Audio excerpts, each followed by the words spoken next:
That was a fitting Boston welcome for our special guests. Good afternoon. Welcome to you all.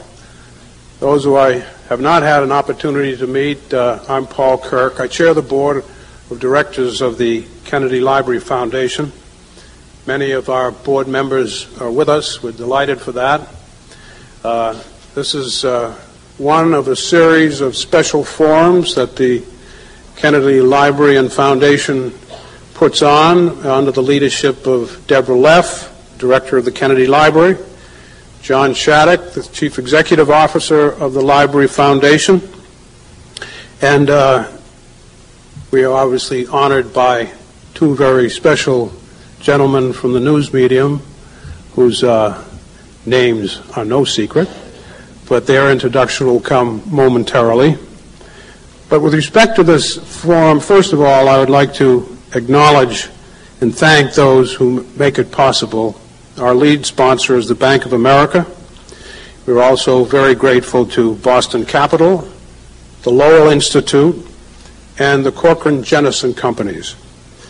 We have media sponsors as well that help us broadcast and let a larger audience know what happens here. The Boston Globe, Boston.com, and WBUR, which broadcasts all of the Kennedy Library forums on Sunday evenings. And for support of today's events, I would like to thank the sponsors of our Distinguished Visitors Program, Raytheon Corporation, Boston Capital, and Nixon Peabody.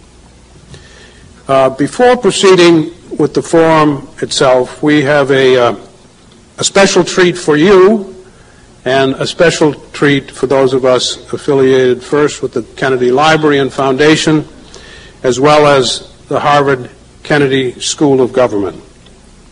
Each of those institutions exists to perpetuate and promote the ideals and legacy of President Kennedy. The John F. Kennedy Library Foundation and the Kennedy School of Government at Harvard created the New Frontier Awards in 2004 to honor young Americans under the age of 40 years who are changing their communities for the better and are changing the country by their commitment to public service. The two New Frontier Awards are presented annually to exceptional young Americans, one whose contributions in elective office and another whose community service or advocacy demonstrate the impact and the value of public service in the spirit of John Kennedy and the idealism to which he hoped young Americans would aspire. The co-chairs of the New Frontier Award are John Shattuck, our CEO, and another distinguished public servant in her own right, the director of the Institute of Politics at Harvard, the former governor of New Hampshire, Jeanne Shaheen.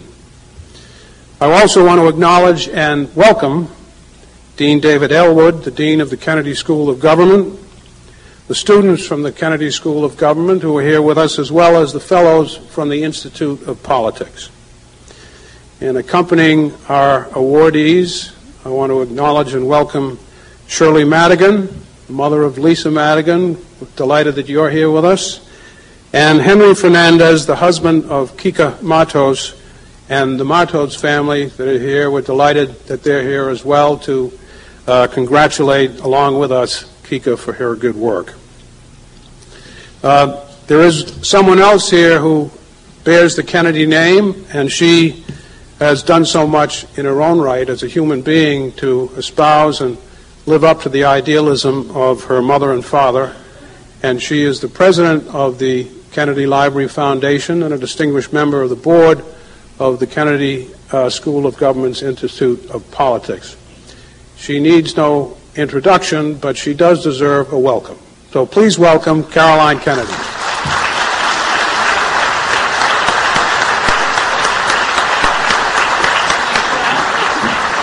Thank you all for coming. Thank you. It's wonderful to be here today and celebrate two extraordinary women whose commitment to public service is an inspiration to Americans of all ages. The New Frontier Awards would have had special meaning for President Kennedy. He would have been pleased to know that the Institute of Politics and the Kennedy Library, the two most important living memorials to his legacy, are collaborating on these awards, which celebrate both idealism, service, and youth. President Kennedy believed that young Americans who devoted themselves to public service were realizing the highest aspirations of the nation. He encouraged students to give their talents and energies back to their communities and to the country. He believed that politics was a noble profession, and he hoped that young people would achieve their own dreams by serving others. And the young people he inspired changed American history and the world. President Kennedy would have been especially proud, as we are, of the two people we honor today. Born after his time, Lisa Madigan and Kika Matos have shown by their examples the kinds of contributions that each one of us can make. Kika Matos has shown us that community service and advocacy can have a sustaining impact on the lives of the least privileged members of our society. Attorney General Lisa Madigan shows us that serving in elective office can be a powerful and effective way to tackle the most challenging public issues we face. Together, they show us that politics and community service go hand in hand. Lisa Madigan and Kika Matos have brought idealism, passion, and hard work to public challenges facing this nation. We need more people like them to guide us through the difficult times ahead, and they are role models and an inspiration for young women, young Americans, and everyone who cares about the future. I am pleased today to present Lisa Madigan with the New Frontier Award for Elective Public Service. This award is also called the Fenn Award in honor of Dan Fenn, who was the library's first director. Dan is with us today, and maybe he could just stand and be recognized.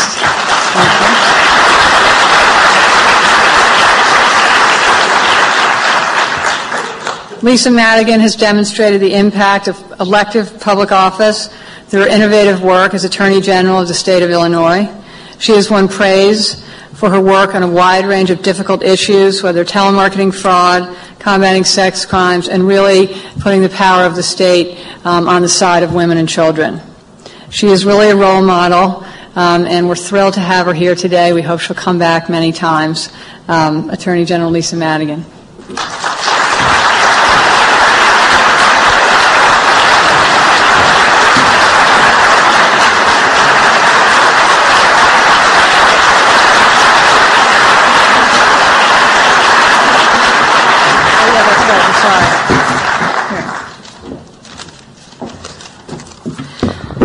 Thank you very much. I wasn't alive when John F. Kennedy was president, but my parents came of age during his presidency, and his leadership and ideals had a profound impact on them. I know that's why when I was in 5th grade, my mother suggested that I do my first big research project on John F. Kennedy. And so we went down to the Chicago Public Library and spent hours and days going through reels and reels of microfilm, because that's what they had then. And I learned that it wasn't just my parents whose lives John F. Kennedy had changed. He had truly changed the world. My first experience with the energy and the commitment to change the world came when I had the opportunity to work for U.S. Senator Paul Simon. His office was a hive of activity, and everybody in that office was committed to making a difference. They were committed to changing the world, and even on days where that wasn't possible, they were still there trying. Imbued with that spirit and recognizing that the apartheid regime in South Africa is one of the moral disgraces of my generation, I traveled to South Africa when I graduated from college and spent a year as a volunteer high school teacher at an all-girls Catholic school. Working with young Zulu women at a time when black South Africans couldn't vote and Nelson Mandela was still in prison solidified my commitment to helping people by using the law and government to pursue social justice and hopefully to change the world for the better. Every day as the Illinois Attorney General, I have new opportunities to fulfill my mission. And I know that we have made a difference in the lives of countless women and children, older people and recent immigrants, so-called minorities and working families and people living with disabilities. And I am blessed to have the love and support of my family, in particular my parents, whose dedication to public service has served as a shining example to me of John F. Kennedy's ideals. And I wouldn't have been able to pursue elected office without the support and love of them and my husband. This award will serve as a constant reminder to me to chart the right course. And I want to thank the John F. Kennedy Library and Foundation and the Harvard Institute of Politics for this distinguished award. Thank you very much.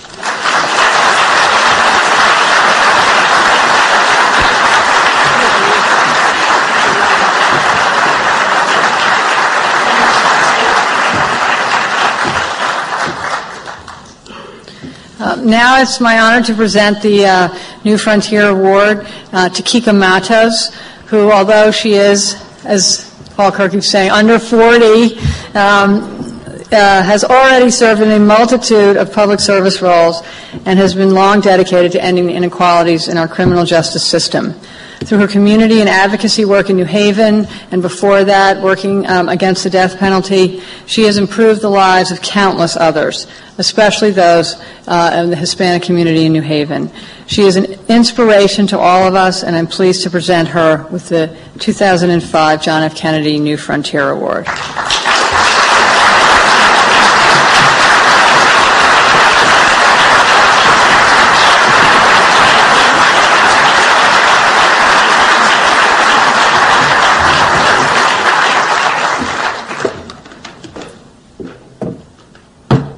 I did say earlier, and I'll say it again, I barely squeaked by. I'm actually 39, so this is a thrill for me. I'm humbled and honored to accept this award today. I want to thank the John F. Kennedy Library Foundation and the Harvard Institute of Politics for using their prestige and their resources to validate public service and encourage young people to give back to their communities. I want to thank Henry Fernandez, who is this amazing person. For a day, he gets to be my husband, which has been a thrill for me. He is my friend, my companion, my soulmate, and he has been so incredibly supportive. I want to thank my family. Some of them are here today. Miguel, Cookie, Ada, Miranda, and Fred for their friendship and their love. 45 years ago, President Kennedy put out a call for Americans to challenge the status quo and to step boldly into the future, using imagination, innovation, and decisiveness as guiding lights. He encouraged people with an education, particularly young people, to put it to good public use. His words inspired generations to public service and created a sense of idealism and faith in a bright future for all citizens of the world. President Kennedy's challenge is as relevant today as it was then. The need for advocates, activists, and elected officials to stand up for justice, to fight against intolerance and bigotry, to rid the world of poverty, and to boldly strive towards a brave new free world with integrity and honesty is perhaps more important today than it has ever been before. There is so much that each one of us can do to make a difference. If we want to live in a just and peaceful world, we need to make our voices heard on issues that go beyond our personal lives, to struggles that affect our communities, our nation, and the rest of the world.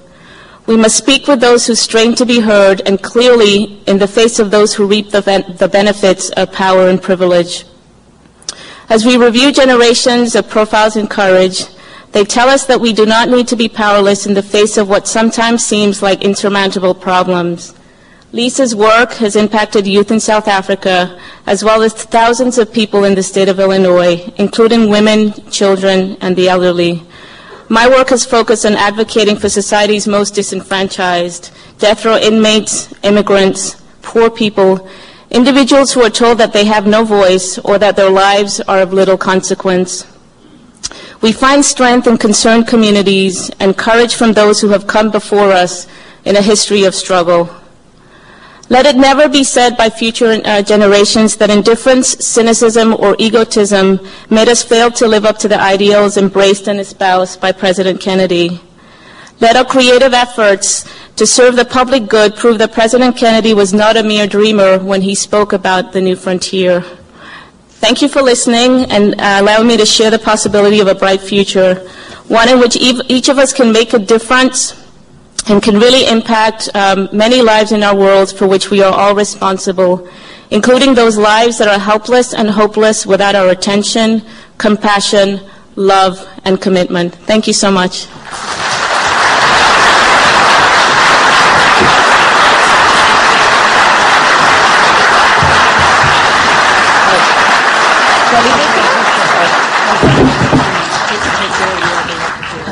We're just going to take a little picture now. Okay. So I think we get to do it.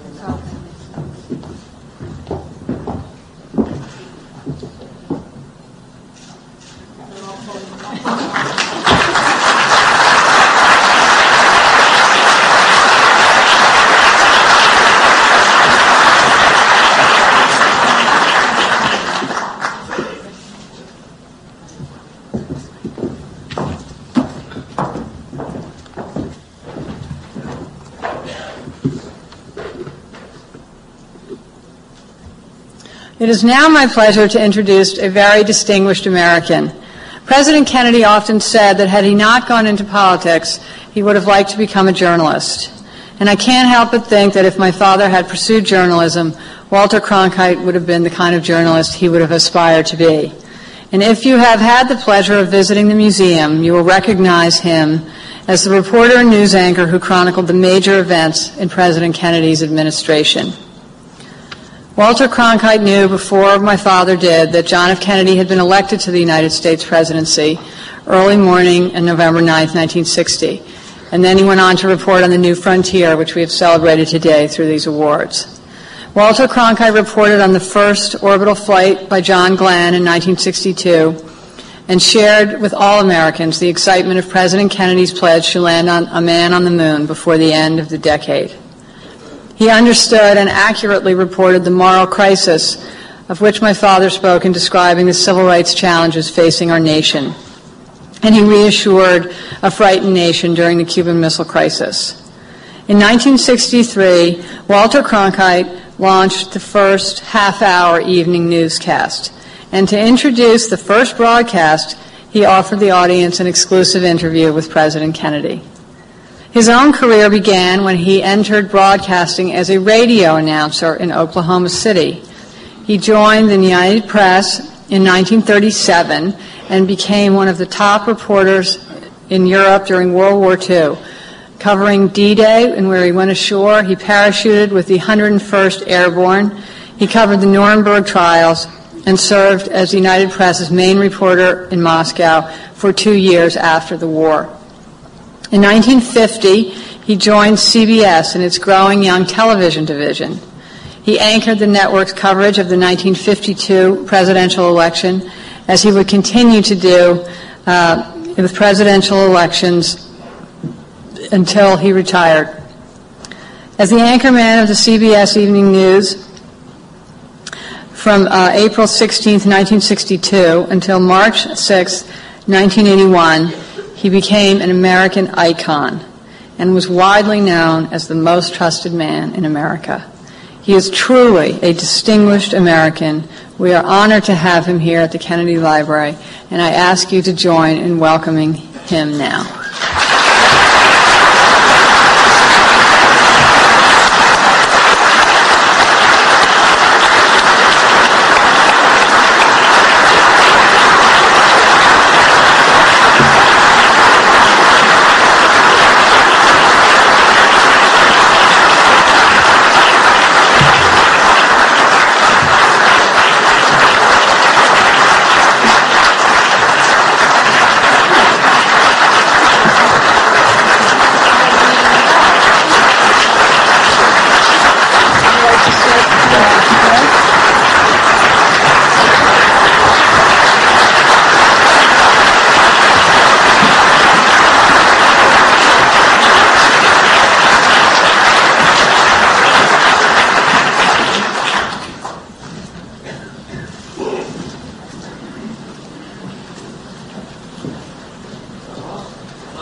It is also my pleasure to welcome veteran newsman Charles Osgood, who will be moderating our forum discussion this afternoon.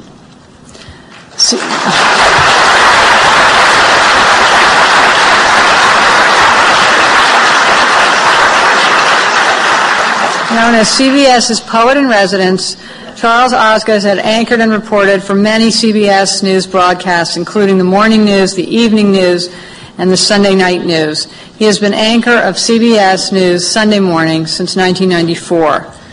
His daily program, The Osgood File, has drawn one of the largest audiences of any network radio program and has been on CBS since 1971.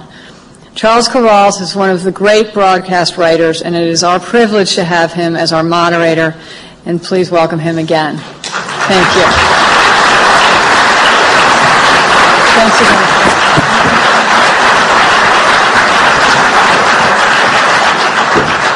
Thank you, Caroline Kennedy, and good afternoon, everybody. Am I still wired up here? Bad start. I should have stood up.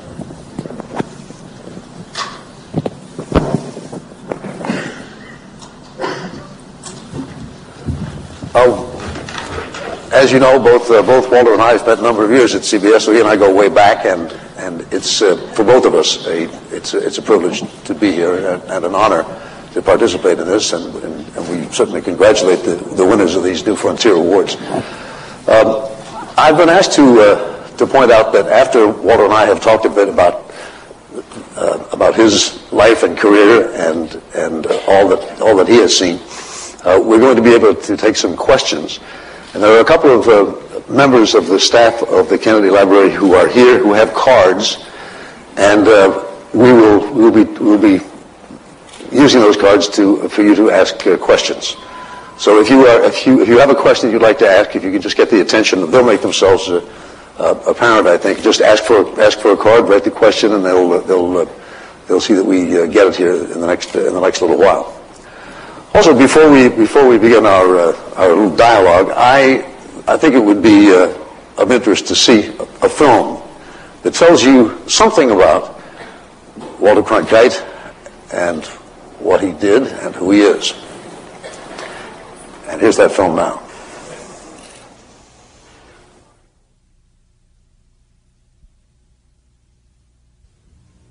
Ted Baxter, Walter Cronkite.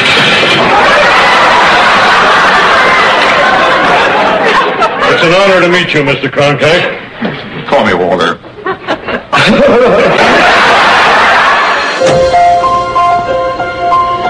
Hello, I'm Walter Cronkite. I got a call from Ed Murrow, who wanted me to come to work at CBS. Now that I had a family and a mortgage, I thought, well, why not? Good evening, everyone. Here is the news. So that was the beginning.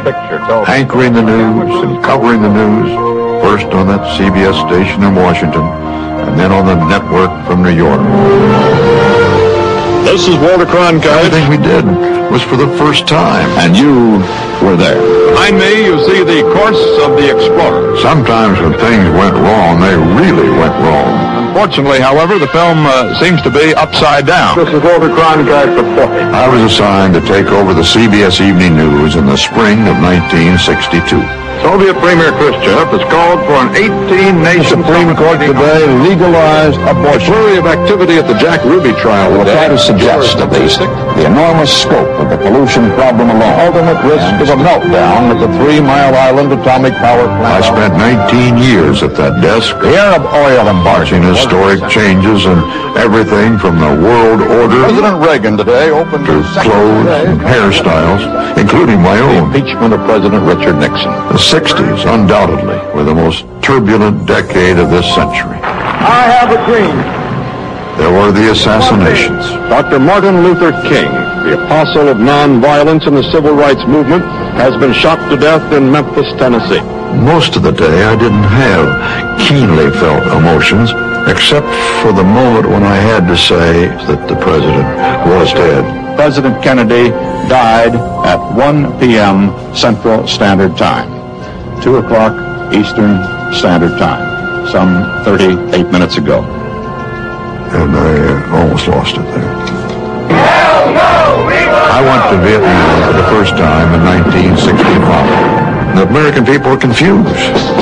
The firing still goes on. They were confounded by what was going on, even as I was. But the only rational way out then will be to negotiate. I recall that LBJ said, if I've lost Walter Cronkite, I've lost the war. The beginning of man's greatest adventure.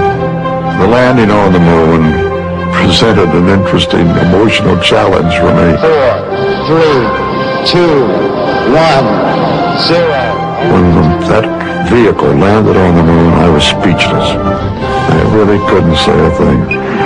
Boy. Okay, we're coming in busy for a minute. At a time when there were a lot of other problems in this country and elsewhere, people were downcast. Everybody there was upcast. We were looking toward the stars, looking toward the moon, looking toward getting out there. There was a spirit that was absolutely incomparable. This is my last broadcast as the anchor man of the CBS Evening News. For me, it's a moment for which I long have planned, but which nevertheless comes with some sadness. Since he retired from the Evening News, he's been doing different things. Yet the Hudson cleanup is a major success story. He's done a whole bunch of documentaries, nature and historical, travel, a series of shows on Discovery. With me, we made a series of 12 one-hour public policy shows. Thank you very much, Mr. President. Thank you. Thank you very much.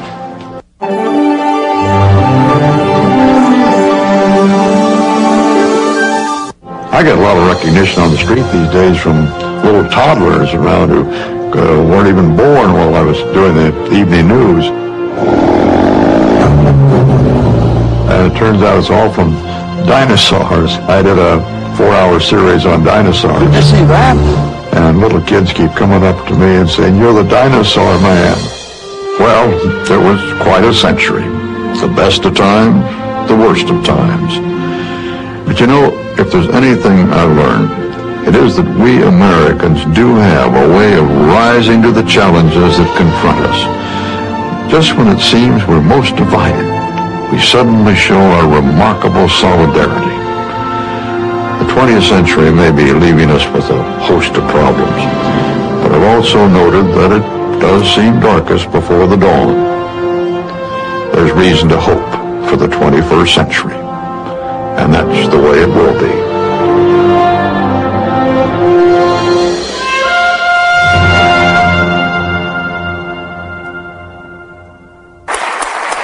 You are Charlie Osgood, right? That's right. Still, got a little confused there. Walter, what is it like to sit and watch your life sort of played out before you? It's just great. Tell me about that film. Of course, it brings back so many memories. I mean, these little vignettes. Of course, we had some of that almost every day with the 1960s, over which President Kennedy officiated for so long and so importantly to us. But in the other presidents and the other leaders, we had much to be appreciative of most of the time. I would say with President Kennedy, it was all the time. As Caroline Kennedy has told us, you really chronicled for America the years of the Kennedy administration from the beginning to the end. What impressions did he leave with you? What sort of man was he? Because you knew him in the flesh. You knew him as a man. Oh heavens! The 1960s, his period as President of the United States, were probably the most important decade of the 20th century. He made it that himself, because first of all, his leading us into the civil rights period. For the first time from the White House, we had that kind of leadership that through his inspiration, brought us into the era where finally we got some where we moved ahead with the civil rights movement. And of course, that was one of the most important aspects of his presidency. Probably as a lasting matter, it was the most important of all. However, then he also was the inspiration for the space program. And that certainly was a major event of the 20th century. It will be remembered by people 500 years from now about the time when we put a man on the moon. I can say that with absolute certainty, I think, because we can look back and what is the date that we remembered 500 years ago? That was a period in that century of some substantial progress by mankind. But what is that one date we remember? It's October 12th, 1492, when Columbus discovered America. You weren't covering that, were you, Walter? Well, as a matter of fact, I did that in, well, we won't discuss that. But actually, that was what's remembered from 500 years ago as one of the most important points, dates of our time.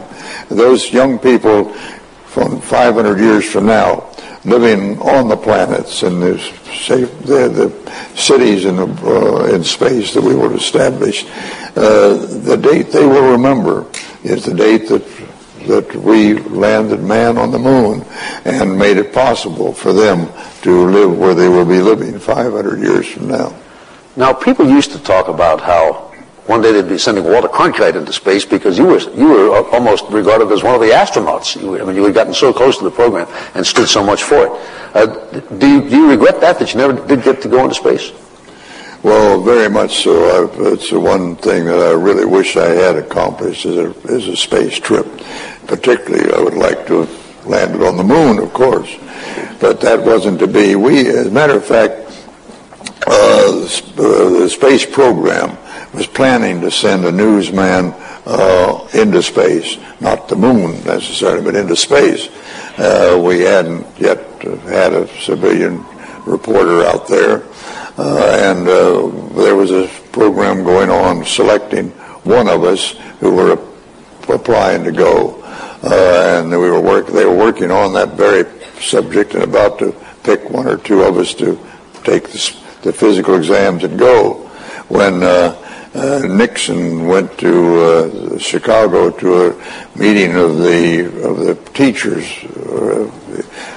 convention, and ad-libbing another political appeal, he said, "And I shall be the first president to send a teacher into space."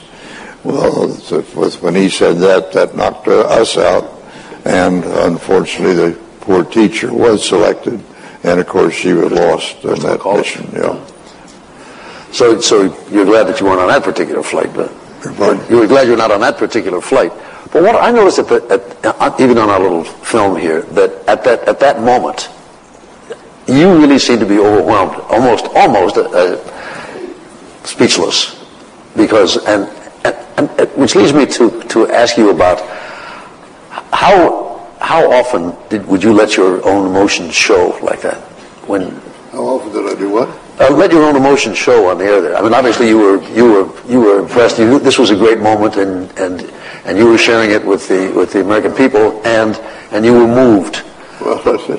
Well, I had just as much time to prepare for that as NASA did. I covered the space program from the very beginning and was very excited about it, very much impressed by it. And so I had just as much time as NASA did to get that guy on the moon. But at the moment it happened, when they said, Eagle has landed, and then stepped down onto the moon, I was absolutely speechless. I couldn't say a thing. What I said, oh boy, I think. Something really historic like that. And it one small oh boy for a man. Yes, right, oh boy for a man. It was such an achievement. It meant so much to us.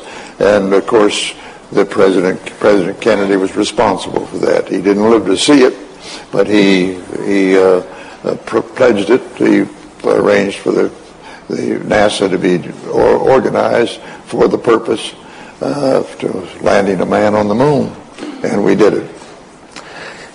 You interviewed President Kennedy on several occasions, and it seemed that you two got along well. But on the other hand, you also spoke to other presidents, President Johnson, President Nixon, and others, and you had the same kind of rapport with them, and nobody ever seemed to know whether you were a Republican or Democrat or what your politics were at all. How did you manage to keep that sense of objectivity so that people wouldn't think that you were on one side or another? Well, I think that's part of being a journalist, part of learning the trade, and trying to report without favoritism one way or another, whether it's in politics, business, or whatnot. And I think that most of us in the business that I have been pleased to work with, you are one of the principles of that. We know our place. We know what we're supposed to be doing. We're supposed to be giving people the news, the facts, without prejudice, particularly political prejudice. And I think most of us succeed in doing that. Because you were the most trusted man in America, or often so-called. Well, you know, the so-called is right, because the truth is they didn't. Do you have that noise? That's in your earpiece. I don't know. I think I can't be in my earpiece, surely. I hear a loud noise coming out of it. Well, if you're hearing it, then it's not only my earpiece. Yes, that's true, but it's closer. Well, one of the problems we've got today, of course, is I am a little bit hard of hearing. That's a lie. I'm deaf as a post. But wearing some special earpieces. We actually have devised a way here where the public address system is being fed into Walter's hearing aid, and that makes it easier for him to hear. But every so often you get a little squall, a little squawk, and that's, if I can hear it at all, it must be actually painful to him. So that may explain that. I hope it's not interfering with their hearing. No, I don't think so. I don't think so. But because you were so respected and trusted, I know there were many times, Walter, when people wanted you to run for president, or for some other political office. Was that suggestion made to you? Well, there are always some real nuts out there. I tell you, I think it'd be a great. We need to get this roll back on you. Pardon me. These sometimes fall off. I happen to know that. Whoops. I guess it's. I know I'd be decorated if I sat here long enough.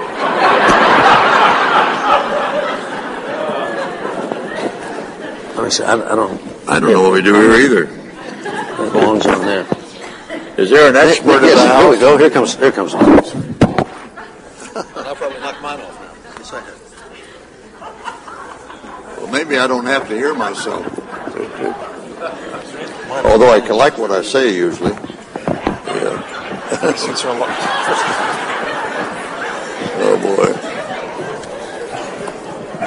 I don't know where we were, do you? I remember, yes. Yeah. Unfortunately, Walter and I have so little experience with microphones.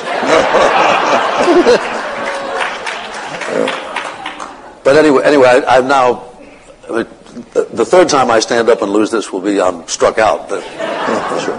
We were talking about the suggestion that had been made more than once to you that you ought to actually get into politics since you'd be a great vote getter.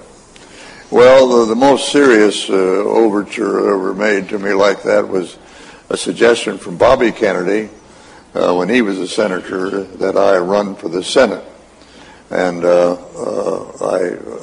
appreciated it, the suggestion. But the truth is that, as I told him, I said, I'd love to be in the Senate, but I don't want to have to run for it. And that still applies today. I can't think of anything more arduous than having to run for public office. I think it's great to serve, and I'd like to do that if somebody would hand me the job. How does it seem to you today, the politics? Well, my impression is that it's nastier than it used to be, and that there's more negative campaigning now, and that the idea of running for office seems to be not so much to explain what you would do if you were elected, but to put the other guy down. Well, that's one of the misfortunes that we're suffering now, and did particularly in the last presidential election. This is part of the fact that we have such a deep division in our country between the conservatives and the liberals, particularly the Republicans and the Democrats, of course. And it's more bitter than it's been any time in my memory of covering politics, and that goes back to the last century practically. I'm disappointed about it.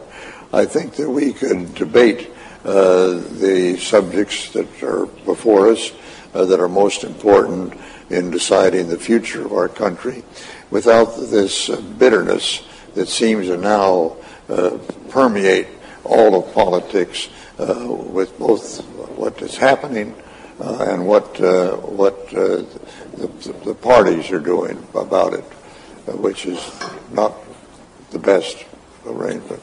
Are you getting this noise again? I'm not. Is it coming back through? Geez. I'm sorry.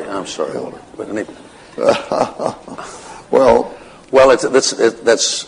I hope that something can be done about that at a distance, if not up close. I think I'm going to have to take these down. Well, can you shout? Okay, let's try that. Why don't I take these out? Oh, okay, See what you can do. That's fine. We got a problem with them. This is my. I'm putting these simple ones in here now. These simple ones that don't work at all. They won't make any noise. Thank you very much. Sorry that didn't work. Now then, try it again. Whatever it is. I think. Okay, no. I'm sorry. Is there?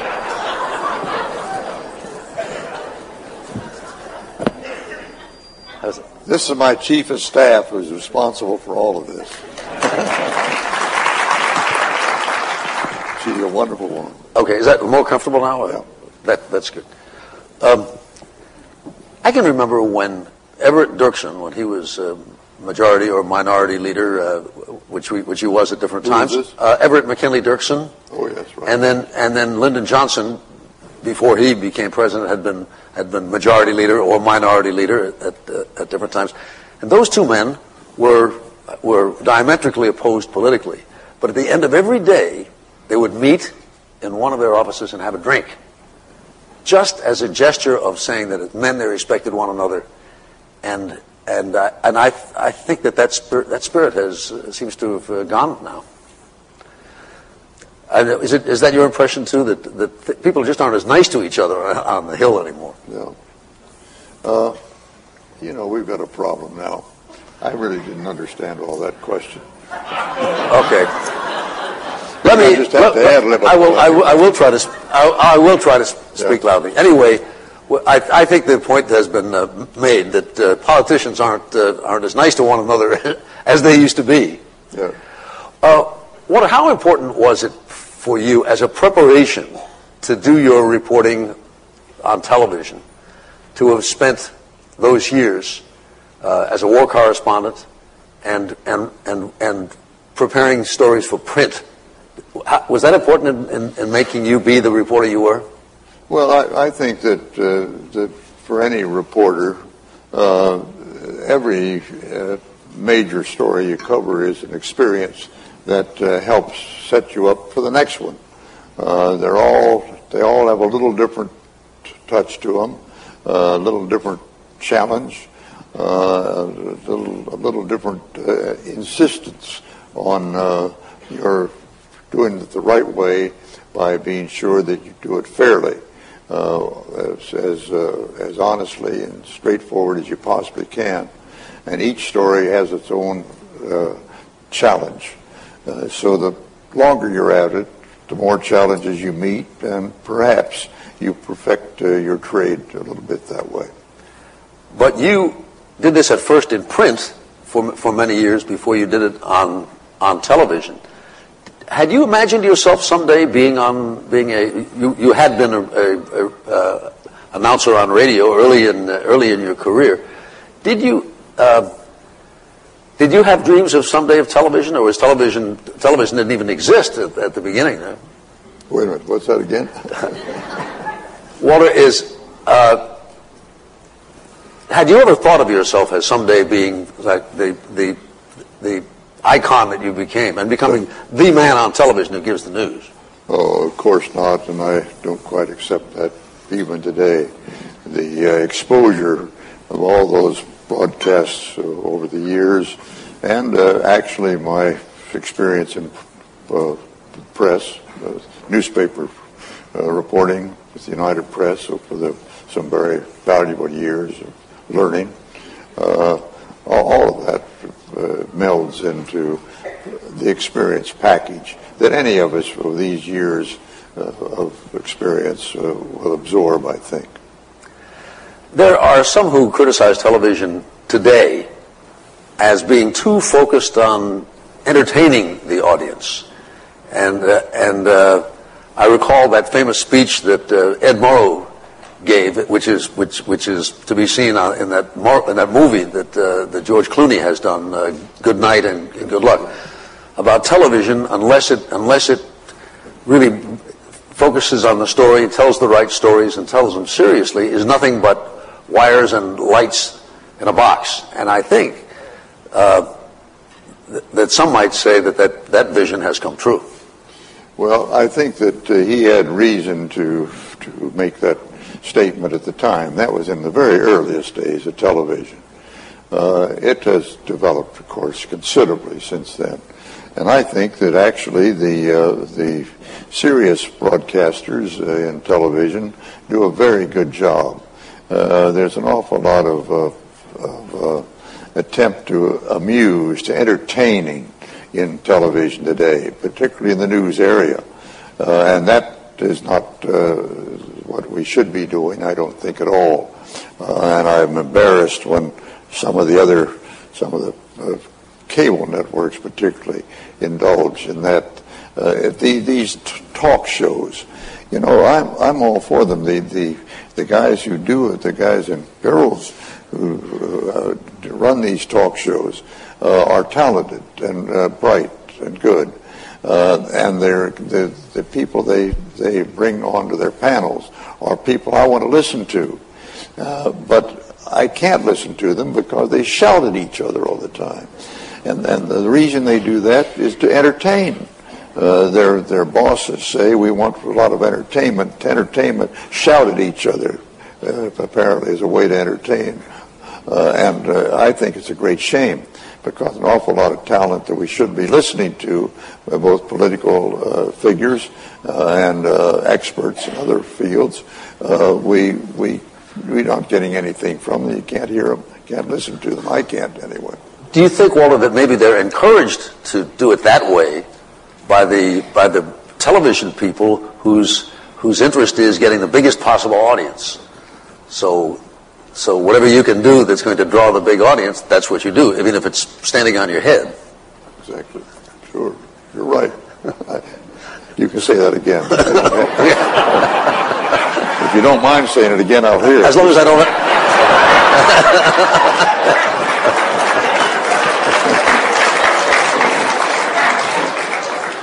Well, some news broadcasters even do things like poems and playing the piano and the banjo and things like that. It's just awful. But anyway, I think that the audiences get to know you, and they certainly did get to know Walter Cronkite. And I feel many of them have gotten to know me too, and know that sometimes I'm dead serious, and other times I'm being playful. But Ours was an hour-and-a-half broadcast on Sunday morning, so we have to cover a range of moods, I suppose. How important do you think ratings have become in all of this? Is the quest for ratings spoiling the whole thing? Well, the ratings have great importance to the business because it is on the ratings that the advertisers buy into a program or not. They want the ratings. They want the largest audience possible before they put in the big money to sponsor a program or other. So ratings are important. It is unfortunate that is so, but that's the only way that the business makes a judgment as to the value of a particular program over another. So we have to live with that. The management, unfortunately, will also respond immediately to ratings. If the talent cannot develop the ratings, that is, get the viewers, then the talent has to get out and somebody else move in. That's the way the game is played. It's tough, but that's the nature of the business. The newspapers haven't anything any different from that. They've got their circulation figures. Unless those circulation figures are kept high, advertisers don't buy advertising in that particular newspaper, and they've got to do something about it. Either they got to get new writers, new editors, a new philosophy to entice the editors that they need to pay the bill for printing the paper. Television itself has changed in that now it's not just the three networks that used to be throughout your career and certainly throughout most of mine. Now you have the cable, you have other ways. You have bloggers on the internet. You have all kinds of ways that people can get news. Some of them dependable, and some of them not. And I wonder whether it's possible for the audience to sort all that out and to figure out what's a dependable source of news. Well, the advent of the internet and the fact that the young people particularly have taken to it as they have, the evidence is growing that they are on the internet rather than watching television. And this just challenged the owners of the stations and networks to tell their news departments to make it more interesting. Now, if that's all they meant, that would be perfectly acceptable. It should be made as interesting as possible. That means simply good writing, good reporting, good writing. But that's not quite what they mean, unfortunately. What they mean is make it more entertaining. And if they use that word in the newsrooms, they're going to be laughed out of, well, maybe not laughed out, that's a sure way to lose your job. But the news people are not going to be very happy if they're told that their news should be entertaining. That's not what we've got to do. We should make it more interesting. And that simply means better reporting, better writing, better editing. We can do that. And it's a possibility and should be practiced, but not entertaining. I think if we do it right, we should be able to make it both interesting and informative. And I think what's interesting should be made important, and what's important should be made interesting. And that's up to us to figure out ways to do that. Here are some questions. Now we've reached the point where I'd like to let Walter hear some of these questions that have been written by you. The first one: what do you feel was the most significant positive event you ever covered, and what event that you covered means the most to you? Now we've got it. Let me read it. Oh, boy. What do you feel was the most significant positive event you ever covered? Which one means the most to you? What was the one that meant the most to me? I think, again, we'll go back to the space. I think the man landing on the moon, the most important subject of our century, our centuries, 20th and 21st now, and the one that will be remembered by people, as I've said before, 500 years from now. That includes all of the tremendous advances we made in medicine and transportation and communications, all of those wonderful things we've had happen to us in the last 50, 60 years. Still the greatest one is man landing on the moon. What was it like working with Edward R. Murrow? I got him now. I got him. You can leave now. What was it like? Oh, what was it like working with Edward R. Murrow? Well, it was an inspiration always to Murrow. He was a brilliant individual, very smart journalist. You know, the most incredible thing about Murrow was he was never a journalist in the first place, except by practice, not by education. He never had any education in journalism. He was hired by CBS by Bill Paley, the president of CBS, because we heard him talk at some function, and hired him to go to Europe and to recruit people to speak on the radio. Television hadn't come yet, but he wanted the learned people to talk on the radio, and that's was how Murrow got overseas, and he was doing that job when the war broke out. When the war broke out in the first heavy bombardment by the Germans on London and England came, he got on the telephone and was telling Paley, the chairman of CBS, what it was like. And Paley said, "Put that on the air. Tell it to the radio station. You put it on the radio." That's how he became a journalist.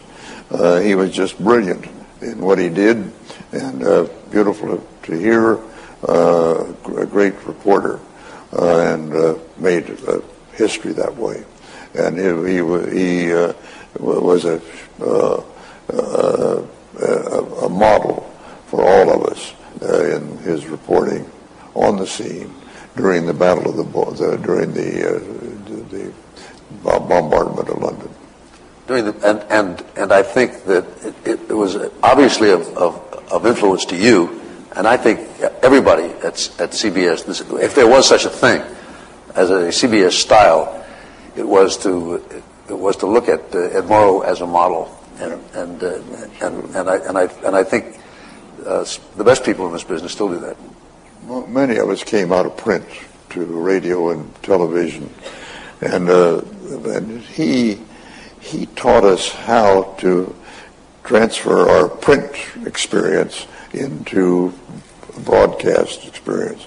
His example made CBS News really the leader of the field because of his example.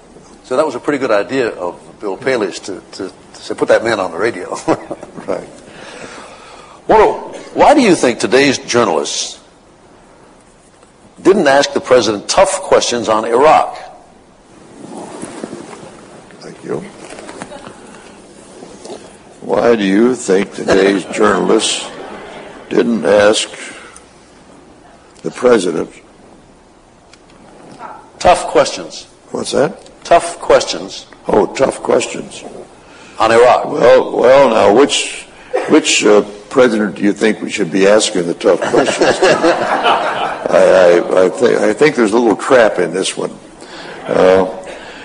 I think that actually the journalists do the necessary job when they're given the opportunity.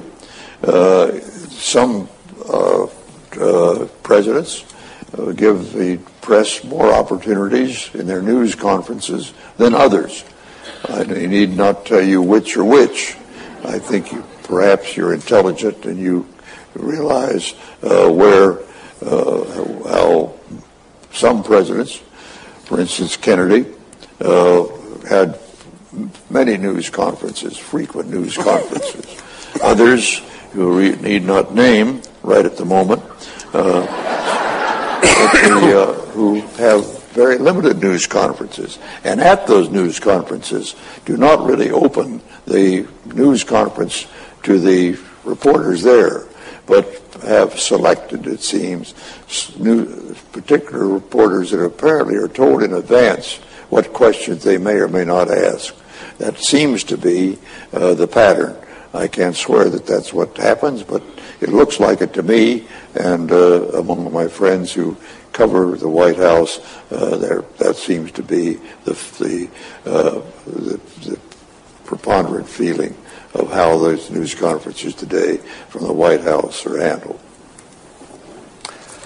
Can you tell about some of your experiences with the 101st at Normandy? I didn't quite read that one right. Well, now then. Can you tell about some of your experiences with 101st at Normandy?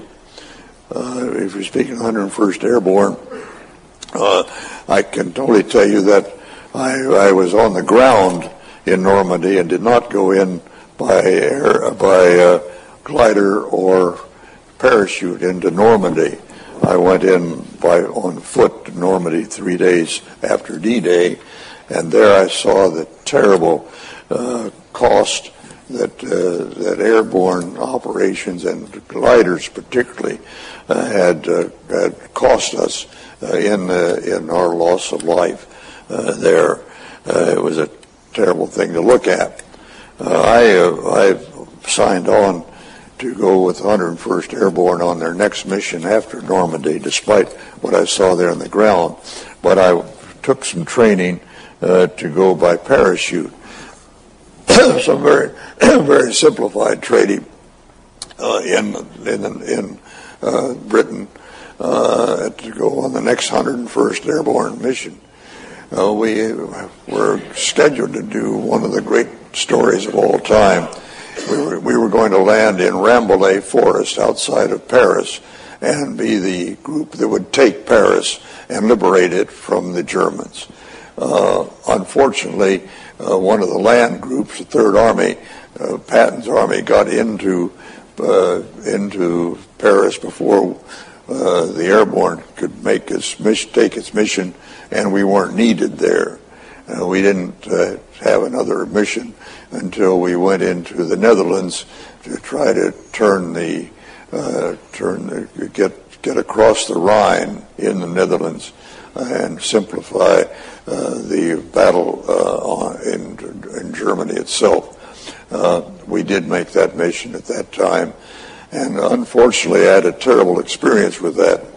I had seen what had happened to the gliders in Normandy, and I had no intention of ever going in a glider in my life. And I had this little practice mission to go by parachute to the next mission of 101st Airborne. Well, we were finally called up to make that mission. I got to our headquarters and was told to go see the general, and the general told me what the mission was, gave me a little briefing, and he said, and we've assigned you to glider number 3. I said, wait a minute. I practiced to go by parachute, and that's what I really expected to do. And he said, well, we know about your practice drops, or static drops from a tower, not from an airplane. And he said, we felt that actually that wasn't really enough practice for you to go into combat by parachute. So you're going by glider. Well, I went back down to the bar, and I was saying to myself, I'm not going to go on this mission by glider. That's ridiculous. That's suicidal, and I'm not really ready for suicide. So I'm going back to London and I'm going to tell them I'm not going on this mission. And then I got to think what it would be like going to my bars in London with my fellow correspondents around saying, how come you didn't go? And I couldn't tell them I was chicken and wouldn't go, so I decided I better go. It would be better to go even by glider than have to face that. So I went by glider. And I want to tell you, it was just as bad as I thought it was going to be. We were towed, of course, over the target, and then the tow plane cut us loose. And at that moment, I realized that all I'd seen of the glider wreckage was the routine landing. That suddenly we were about 600 feet high, I think, or something like that, when we were cut loose, and now the nose drops and we're going straight down. I said, I knew these things wouldn't fly. That's the answer to that. Well, then we got down almost to the ground, and here our pilots, they were the bravest guys ever. They were in a little plastic bubble out in front, and now they're going straight down.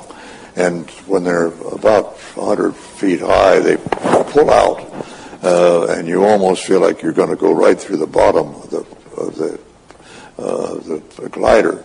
And I said, well, that's the next thing. We're just not going to land. Well, we're going to crash. And our guy got on the potato patch we're in, and we're bouncing around. And now he's in this little bubble out in front of all of us, and he deliberately drives the nose into the ground. We crash, of course. We go over on our backs, and the machine falls apart, and we all climb out of the rubble. And I grabbed what I thought was my hat, my hard hat, my helmet. And I grabbed it, I climbed out, and I was one of the first out of the plane. There were 12 others in there. And I got out of the plane, and I put the helmet on. And the others, they were from a headquarter company. And they seemed discussing where we were supposed to go. I'd had the same briefing they had, and I decided that the place I wanted to go was over that bunch of trees over there, which I thought was the rendezvous point. And they didn't seem to be making up their minds, and we were getting shot at. So I put my helmet on and started crawling across the field like I'd seen in the movies. And, I'm doing that, and suddenly somebody's pulling on my leg. And I turned around, and the sergeant he said, Lieutenant, are you sure we're on the way to the rendezvous point? And I said, well, I'm no lieutenant. I'm a correspondent. And he looked at me and said, well, then for Christ's sake, take off that helmet. I had a helmet with a big white stripe down the back, which meant that I was an officer. Well, I kept crawling because that was on the way towards safety. I thought of some safety. And eventually they started following me, and I led them right down to the rendezvous point. Or on the way, anyway. The only time I led troops in World War II, I'll tell you. But it was an exciting situation. But if anybody ever thinks of it again, I would certainly recommend, if you're going to war, go any way in the world but by glider. Just don't go by glider. And as a matter of fact, our military decided that now we're not going to have gliders anymore, apparently. And that's a very good idea. I'd recommend that. Walter, speaking of modes of transportation, do you still sail?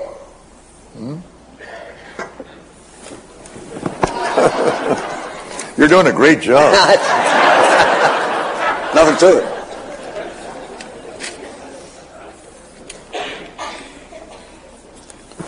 Oh, do I still sail? You bet, every chance I get. I've got another new boat this year. I keep getting bigger boats. It's the only answer. And I'm pleased to say that it's doing very well so far. And very shortly it'll be on the way to the British Virgin Islands, and we'll be down there for the rest of the winter. the boat will be, and I'll get there as often as possible. You should take off that lieutenant's helmet, though. Walter, of those who have been president of the USA in your lifetime, which one do you think will be remembered as the strongest and which the weakest? Sounds like a tough one to me. And I'll take another look at it.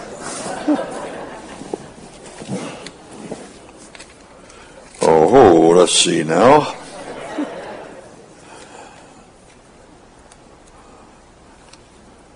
Those who have been president of the United States in your lifetime, which do you think will be remembered as the strongest and which the weakest? Well, I'm not sure I want to take the weakest point at the moment, but the strongest, I think the two, they've been Democrats, it so happens, and that's Roosevelt and Kennedy.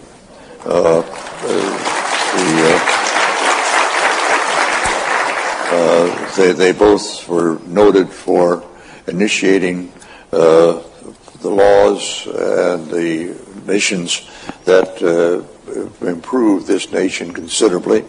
We know all those many things that Roosevelt did with his New Deal, and it was a shame that I think that Nixon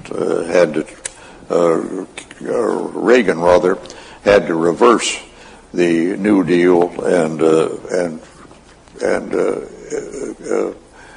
really destroy it, which was his policy. That's what he promised in his campaign, and he made good to it. It's very interesting that Reagan and Carter are the only two presidents in my time who have lived up to their campaign promises. Reagan promised that he was going to get rid of the New Deal, and he did. Carter promised that he was going to turn his back on Washington, and unfortunately he did. You really can't run the country if you turn your back on the Congress. You've got to get along with it. And while I thought Carter was one of the smartest presidents we ever had, I'm convinced of that. I know that to be a fact. He was not one of the great politicians because he did live up to his pledge to turn his back on Washington. It didn't work that way for him. So the president, the question was, what was it again? Who's strongest and who's weakest? Oh yes, who was the strongest? Who was the weakest? Well, the strongest, I've told you. I think that what's his name? Roosevelt and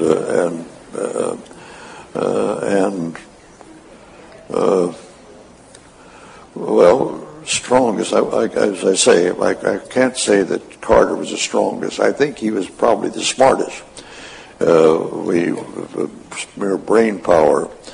He was incredibly smart. As you know, he graduated from West Point, from Annapolis, with one of the highest records ever, and he got that by studying atomic physics and helped build our nuclear submarines and ships. That takes a pretty bright man to do that, and he accomplished a lot in doing it. He was an interesting guy. I liked him very much, but we suggested to him that maybe we could do on radio a Saturday afternoon hour or two on radio, and he could answer the people's questions on radio. And he agreed to that, and we set it all up. And we worried about on the CBS side. I was going to do the MC job, and we worried about how we would get rid of those people who got on the air and wanted to curse or make ugly statements, and how we would handle that. And we agreed, we had a system whereby the questions were delayed 5 seconds, 6 seconds, and if there were uncomfortable things being said, we would just cut that individual off. Well, that didn't give us much problem at all. The problem was that the president talked so long that we wanted to cut him off, and it got really rather difficult. He just went on. He knew so much about everything, just out of his head. It was said, and it was true, that he perhaps was the only president any of us have known that read every bill that he endorsed and approved that passed over his desk. He read all of it, 600 pages of them, some of them. He read the whole thing. He read quickly, and he read them all, and decided on whether he would sign them into law. But that one of our sample question problems that day was we had a woman call from Wisconsin who was a dairy farmer, and she said she wished the president could tell her why the support price for milk products was as low as it was. And I didn't even sense that it could be as serious a question it was going to be. And he got on the air and he said, well, I think you've got to understand the history of price supports for products like that. The first price support was in 1925, right after World War I. And at that time, we had a surplus of farm products. So it was necessary to support the price, or it would have gone too low. And so in 1923, the first price supports were put into effect. And at that time, they were 3 cents a hundredweight. Now, by 1925, they'd already gone 5 cents a hundredweight. Excuse me. And by the time we got to I'm not going to let you give a history of price supports here to this audience. I'm sorry, but that's the way it is. By that time, the poor lady in Wisconsin had gone off the air. But he went on for quite a while. Doesn't surprise me. You can keep right on going if you'd like. Walter, thank you so much. Our time is up, and that is the way it is. And I'm sorry that we had the little communication problem, and I'll try to read louder and more slowly in the future. I want the audience to remember that Caroline Kennedy is signing books, and it's been a great pleasure for me and for Walter too to be with you this afternoon. Thank you. I'll see you on the radio.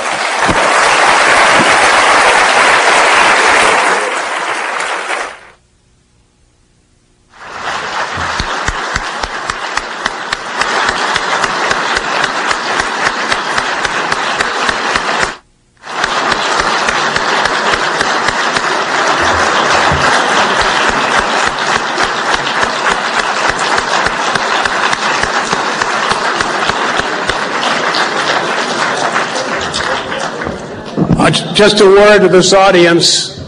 Let me thank you very much for your kindness, your attention, your understanding of some of our technical difficulties.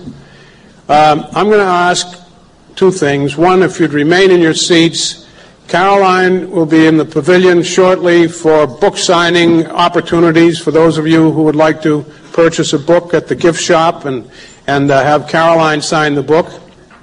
Secondly, without any auxiliary ear equipment, I want you to make sure that Walter Cronkite and Charles Osgood hear how much you enjoyed their presentation.